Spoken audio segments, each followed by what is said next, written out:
Today, we're diving into a show you've probably never heard of, but whose influence you've definitely seen. It's the story of a humble Irish soap opera set on a farm that didn't just capture the heart of a nation, it completely changed the rulebook for how television gets made. So just think about that for a second. What if a single show, a simple drama about life in the countryside, could completely shake up the way TV was produced all over the world? Well, that's not a hypothetical. That's exactly what happened. So here's how we're going to break it down. First, we'll set the scene in 1960s Ireland. Then we'll get into the show's game-changing filming methods, its super controversial storylines, its jaw-dropping cancellation, and finally, its incredible long-lasting legacy. All right, so let's start at the beginning. Picture this. It's the mid-1960s, and Irish television is still pretty new. Ireland's national broadcaster, RTE, had just struck gold with the show called Talca Row. It was set in the city, in Dublin, and people loved it. But here's the thing. Most of Ireland back then was rural. So the folks at RTE had an idea. What if we made a show for that audience? A show about a farming family? And that show was The Riordans. It launched in 1965 and ended up running for an amazing 14 years, becoming this huge part of Irish life. But what made it truly special wasn't just the story it told, but how it was made, using methods that are really hard to picture today. Okay, now we're getting to the big one. The single thing that made this show a true revolution. They decided to film it on an actual working farm. Now, to get why this was such a huge deal, you gotta understand how TV was made back then. Everything, and I mean everything, was shot inside a studio. Even scenes that were supposed to be outdoors? Nope. They were filmed on a soundstage with fake grass and a painted sky. And, there were good reasons for that. Trying to film out in the real world was seen as a total nightmare. The weather's a mess, it costs a fortune to drag all the equipment out there, getting good sound is almost impossible. It was a massive risk. But the producers of The Riordans had a problem. You can't exactly build a believable, sprawling farm with live animals inside a city studio. So basically, out of necessity, they decided to do the crazy thing, take the whole production out into the countryside. And that one decision changed everything. But the show wasn't just breaking rules behind the camera. It was also incredibly bold in front of it, holding up a mirror to an Ireland that was changing, and changing fast.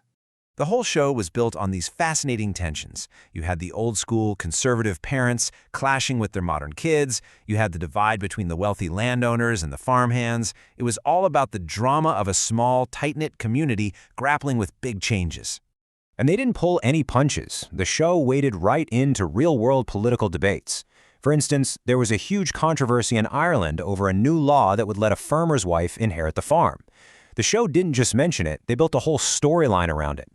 And oh, it did not stop there. They tackled everything from contraception and marriage breakups to poverty and even major changes happening within the Catholic Church. These storylines were so explosive they were actually debated in the Irish Parliament. That really stands out.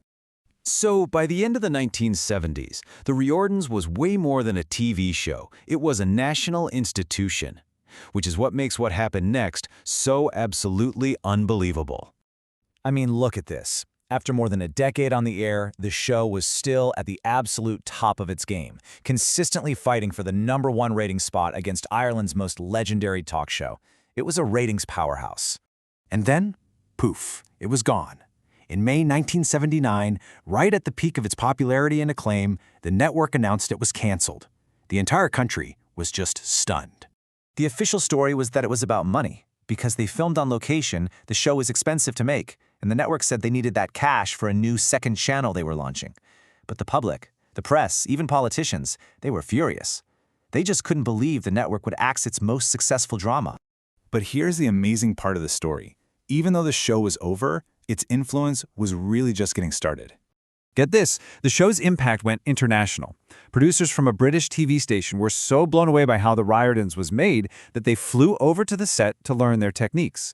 They took those ideas back to the UK and created their own rural drama, a little show called Emmerdale Farm, which is still a massive hit today. Back in Ireland, it literally created a TV dynasty. It led to a spin-off called Bracken, which then led to another spin-off called Glenroe. And Glenroe went on to run for almost 20 years, defining Irish TV for a whole new generation. And the show was an incredible launchpad for talent. A very young Gabriel Byrne got his big break here before he became a Hollywood star. Tony Doyle became a famous face on the BBC. So many of the cast went on to have amazing careers, which just tells you how special this show was. When you really step back, you see that the Riordans was so much more than a soap opera. It was a weekly chronicle of a country changing before its own eyes, moving from a quiet, traditional farming society into a modern, outward-looking nation. So it really makes you wonder, doesn't it? The next time you're watching some gritty, realistic TV show that's filmed on location, just think, how much of that realism can be traced all the way back to a brave little show on a small Irish farm? Hey, if you enjoyed this look back at a true television pioneer, do us a favor and hit that like button, subscribe so you don't miss our next explainer, and let us know what you think down in the comments. Thanks so much for watching.